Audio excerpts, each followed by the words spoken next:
Hey, what's going on, guys? I'm Jules Leyhe. This is the first edition of Ask Me Anything. I get a ton of great questions on my videos, and I thought it'd be really fun to respond to some of them via video instead of just via text.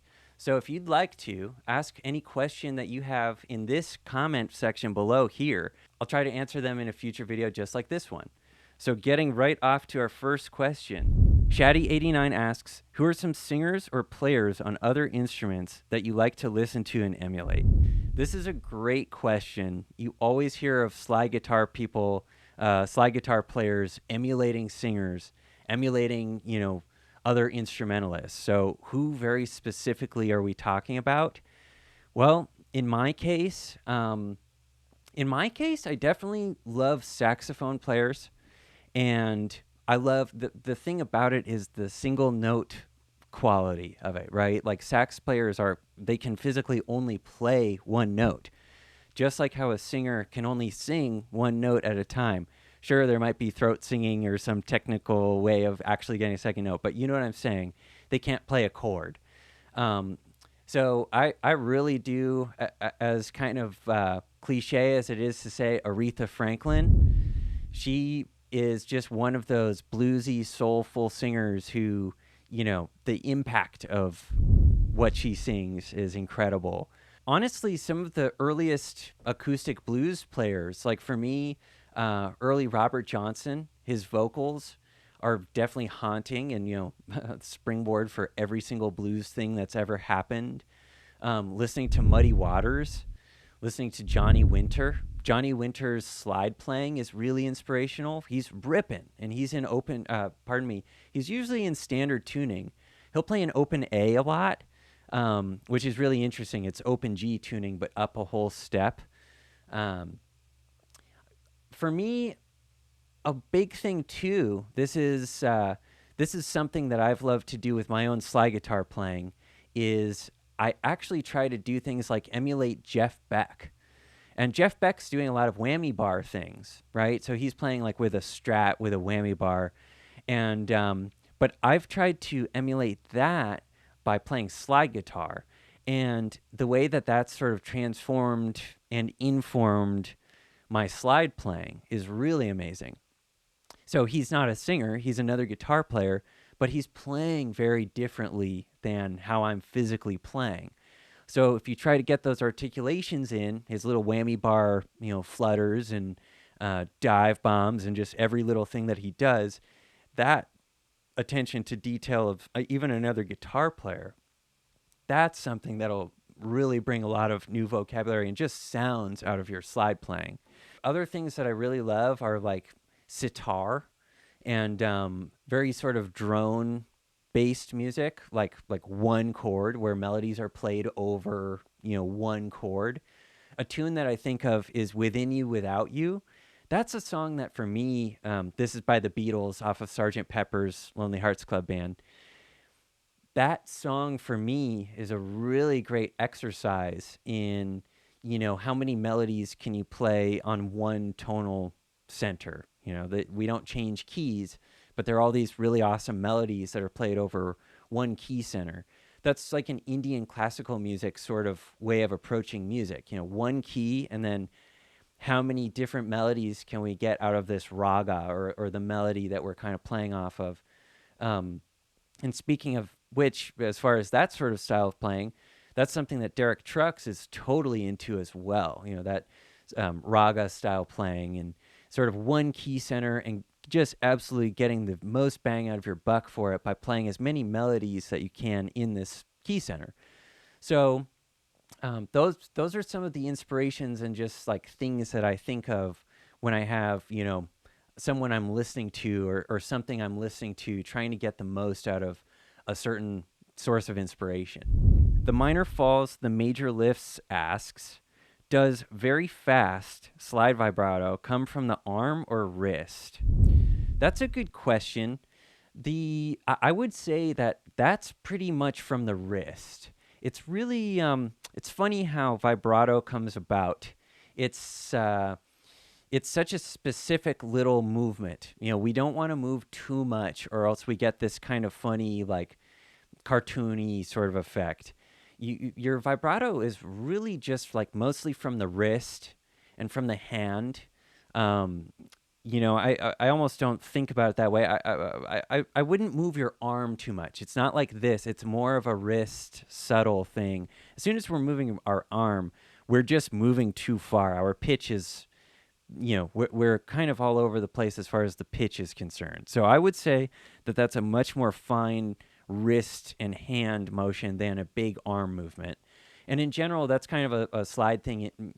This is really like the most minute details of moving your pinky, or if you're a ring slide player, moving it just the tiniest bit.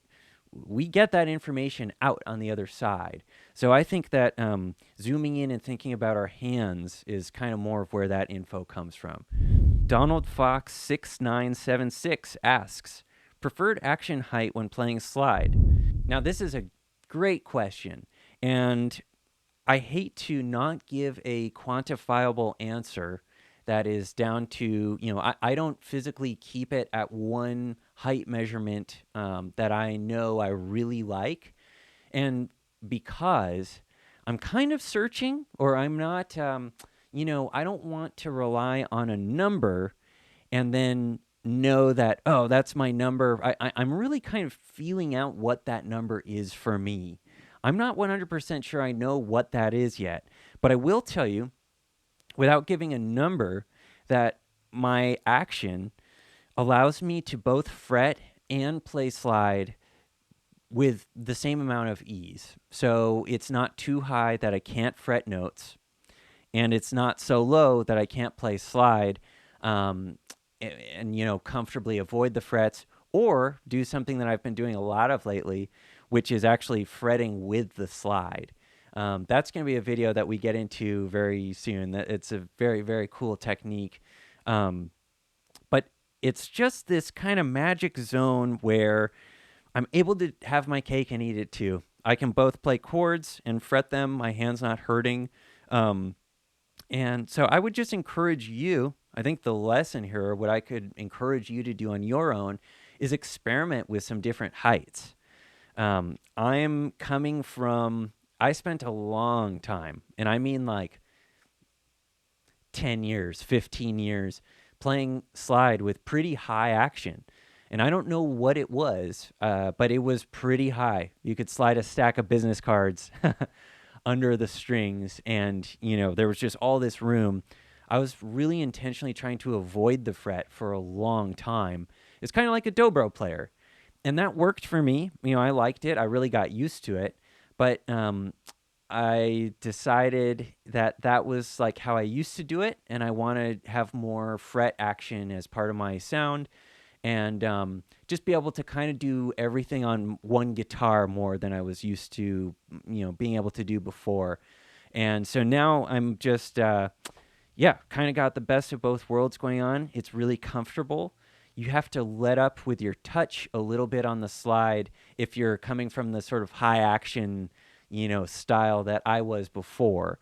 And that's actually a really good thing. I think having, the touch with your left hand informed by where your height is a really good place to be. I loved just digging in and letting it rip and really like physically playing hard with my left hand. But I'm appreciating and really understand that's great, but we need to also just be able to do both things with the one guitar. So I'd encourage you to find the, experiment. Try going too high. Try going too low. Try leveling it out in the middle. See where it is sort of a happy place for you. Maybe you want to just have one guitar where it's really high, and then you have another one where it's really low, and you can fret on that one. But I would, there's no real right answer here. You got to kind of find out what works best for you. This is from Larry Scott 2239. What were your reverb and delay settings on "'Cause We've Ended as Lovers"? Thank you for that question, Larry. I was using the Strymon Flint reverb pedal, and I was using the Strymon El Capistan tape delay. I'm a taste guy, so I just kind of am listening, and I get a sound that is inspiring, or feels good to play with, and then I kind of forget it from there. And unfortunately, that's a bit unhelpful when it comes to, telling you exactly how I had it set up. But those were the effects that I used. And I usually like to tuck the mix of the Flint not past about noon. And what I like to do to kind of create the space is put the decay of the reverb up higher. That's that sort of puts it in this like otherworldly, amazing sounding. Combining that with the volume pedal sort of swells that I like to do, it's like, whoa, those notes now take on this whole other, meaning. They're in this other world when you have those settings. So, and also I like to do the same sort of strategy with the delay, where you can hear maybe the first one or two repeats, but when the delay, when the feedback from the delay is actually more tucked in, that's when it becomes part of this thing that we feel more than we really hear. And that's the goal, We want to, you don't want delays and reverbs too in your face, or else like you get lost in the mix. But yeah, that's the trick to me, is kind of keeping the mix of your reverb and delay low enough so that the note pops first, right? And then from there, just making sure that it's kind of in this beautiful sort of cloud of notes. That song really lends itself to sort of beautiful spacey ambience. I might not do that on like a Chicago blues shuffle. It might be a little too ethereal and like atmospheric, but obviously I was playing for that song. So that's a little bit of how I got those tones on that track. The Minor Falls, the Major Lifts asks, what are your thoughts on slides that cover the entire pinky versus slides that come up to the second pinky joint? And Kirball asks, hi, what are your thoughts about jet slide? So those are both kind of the same question. Jet slide is one of these slides where you can kind of flick it around, and now your finger is free to fret. And if you just slide it back around, now you're playing slide. And I think this goes back to what I was just talking about with the height, string height. There isn't one correct way of doing this. It's totally what feels good to you. And I have tried some of these sort of slides where they, you can fling them around, and now your finger is free to fret, and then turn it around. Now you're playing slide. And, for me, I'm just kind of a traditional like glass or brass on the finger guy. And I can't really get comfortable with any of those 2-in-1 or just like half knuckle doodads. I'm happy that they exist. I think it's really cool that there are all these accessories and things that people clearly like. But I just have figured out what works for me, I think. And I'm not crazy about those other types of slides. They're not the worst, but I couldn't ever really get a good sound and get comfortable on them myself. So yeah, I'm not crazy about them, but go check them out. You might love them. The Minor Falls, the Major Lifts asks, if one is playing slide on the higher pitched strings, how to reason about how much of the slide can or should overlap onto the lower pitched strings. So I'll demonstrate this a little bit. And this is actually a big concept right here. The slide's going to lay on the other strings. That we really can't avoid, at least if you're using a slide like I'm just using your classic slide, right? If I'm playing a line like this on the high E string,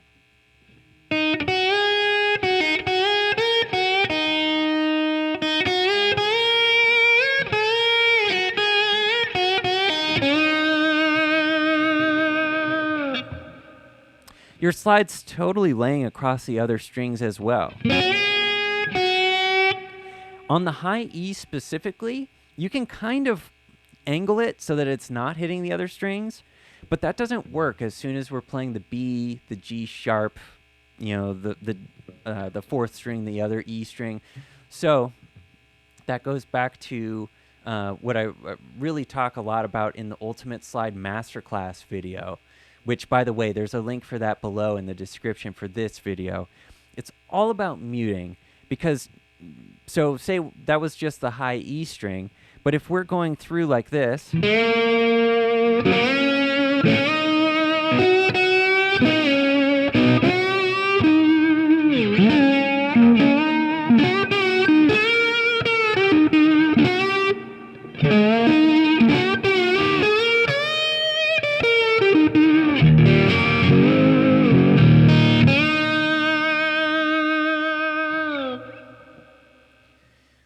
so you could see I didn't avoid any strings. I just kept the slide contacting all of the strings the whole time. That's something that, the slide is not being careful. I think that's probably the best thing we got out of this question. The slide is not discerning. The slide plays the note, and it's probably playing like 6 notes a lot of the time. But through that focused muting exercise, we end up not hearing all of the other notes. This is going to be messy what I'm going to demonstrate, but here is just a little bit of free play without all of the muting, okay? So this is not how I like to play. This is leaving everything a mess.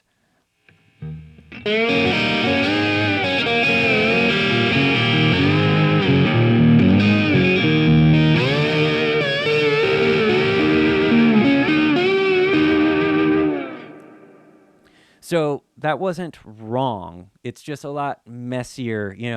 I like to really present one note at a time. And you could see, obviously, that was like a bunch of notes all the time. That's what happens when we don't mute, okay? So I like to do a little bit of that sort of thing when I'm thinking more like Elmore James or, just kind of like more of the gut bucket blues stuff. I'll happily do things more like this.